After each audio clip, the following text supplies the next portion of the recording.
Most of the Python programmers don't know that loops can also have an else block, and they are pretty useful in case if you are looking or searching for a specific item in the list. Otherwise, you have to use an extra variable as a flag, which makes your code more complex and less readable. And this else block executes only if the loop did not break or complete all of its iterations successfully. Let's understand its functionality with an example. Let's first implement it with a for loop. Here I'm going to create a for loop that will run from 0 to 5. Next I'm going to print the iteration number inside this for loop. Next, to implement the else block, we have to go outside from the for loop and type else colon, and in the else block I'm going to print loop completed successfully. This else block will execute only if this for loop did not break or complete all of its iterations successfully.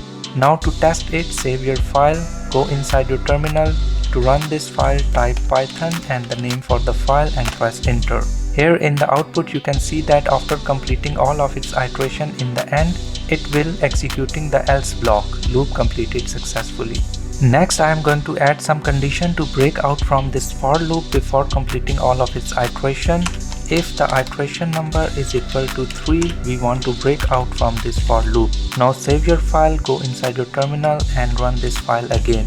This time in the output you can see that when the iteration number ri is equal to 3, it will break out from this for loop and this else did not execute. If we don't use this else block, then we have to use an extra variable as a flag to track the success or the completion of the loop. Now I'm going to remove this else block and I'm going to add an extra variable called flag, and I will initialize it with true. Now we will go inside this for loop. If something will break this for loop, we are going to make this flag is equal to false. Now in the end, to see the completion or the success of the for loop, we have to put the condition here. If flag is true, then it will print loop completed successfully. Now I will run my file again. Here you can see that this time we are using this flag as an extra variable to track the success of the for loop. So it will make your code more complex and less readable. Now we are going to quickly implement this else block with the while loop. Simply replace here for with the while, and we are going to run this loop until our iteration number is less than 5. Here I am going to create the iteration variable and we are going to start it from 0.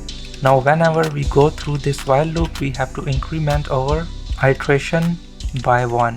Now save your file, go inside your terminal and run this program again. Here you can see that this while loop, after completing all of its iteration, it will execute this else block, loop completed successfully. Now we will simply break this loop by adding some condition here.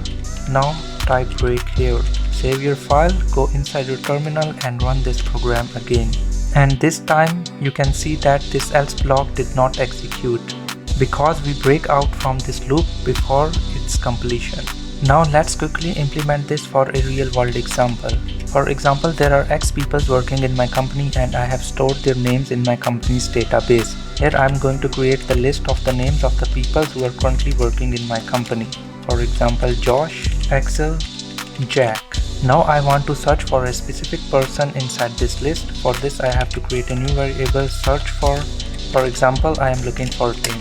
And to complete this search, we have to go through all of this list. For this I have to use a for loop. For name, in the list of the names, we have to search for the specific person.